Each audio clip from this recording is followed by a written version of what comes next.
قبیلہ عبد القیس کا وفد رسول اللہ صلی اللہ علیہ وسلم کی خدمت میں آیا۔ آپ صلی اللہ علیہ وسلم نے دریافت کیا کہ کون سا وفد آیا ہے یا یہ کون لوگ ہیں؟ انہوں نے کہا ربیعہ خاندان کے لوگ ہیں۔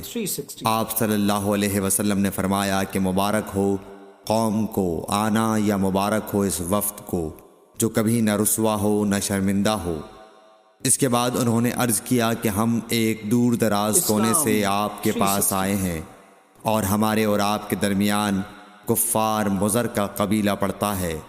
اس کے خوف کی وجہ سے ہم حرمت والے مہینوں کے علاوہ اور ایام میں نہیں آ سکتے، اس لیے ہمیں کوئی ایسی قطعی بات بتلا دیجئے کہ جس کی ہم اپنے پیچھے رہ جانے والے لوگوں کو خبر دے دیں، اور اس کی وجہ سے ہم جنت میں داخل ہو سکیں۔ تو آپ صلی اللہ علیہ وسلم نے انہیں 4 باتوں کا حکم دیا اور 4 سے روک دیا۔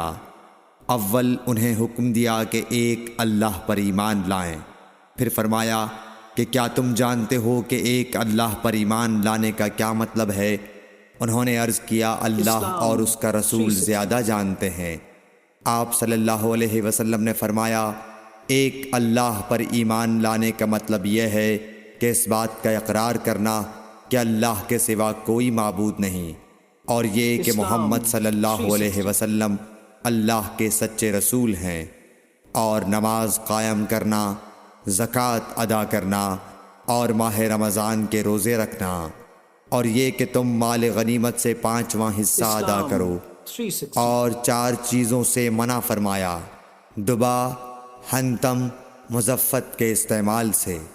اور چوتھی چیز کے بارے میں شعبہ کہتے ہیں کہ ابو حمزہ بسا اوقات نقیر کہتے تھے اور بسا اوقات مقیر۔ اس کے بعد رسول اللہ صلی اللہ علیہ وسلم نے فرمایا کہ ان باتوں کو یاد رکھو اور اپنے پیچھے رہ جانے والوں کو بھی ان کی خبر کر دو۔ صحیح بخاری حدیث نمبر 87۔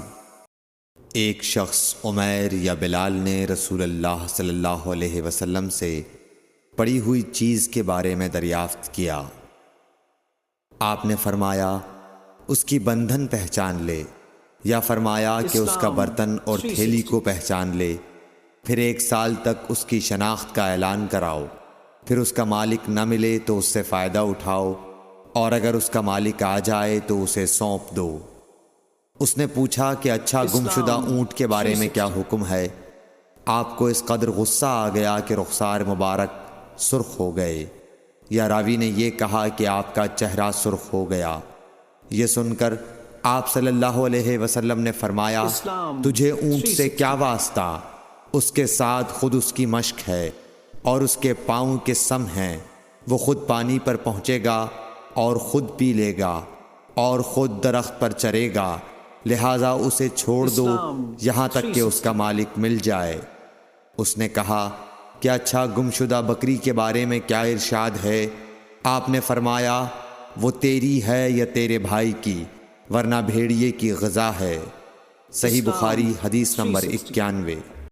رسول اللہ صلی اللہ علیہ وسلم سے کچھ باتیں دریافت کی گئیں کہ آپ کو برا معلوم ہوا، اور جب اس قسم کے سوالات کی آپ صلی اللہ علیہ وسلم پر بہت زیادتی کی گئی تو آپ کو غصہ آ گیا۔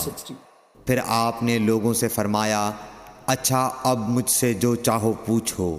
تو ایک شخص نے دریافت کیا کہ میرا باپ کون ہے؟ آپ نے فرمایا تیرا باپ حذافہ ہے۔ پھر دوسرا آدمی کھڑا ہوا اور اس نے پوچھا کہ یا رسول اللہ میرا باپ کون ہے؟ آپ نے فرمایا کہ تیرا باپ سالم شیبہ کا آزاد کردہ غلام ہے۔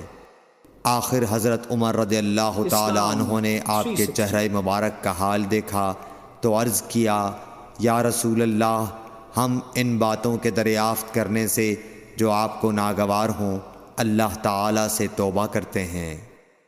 صحیح بخاری حدیث نمبر 92۔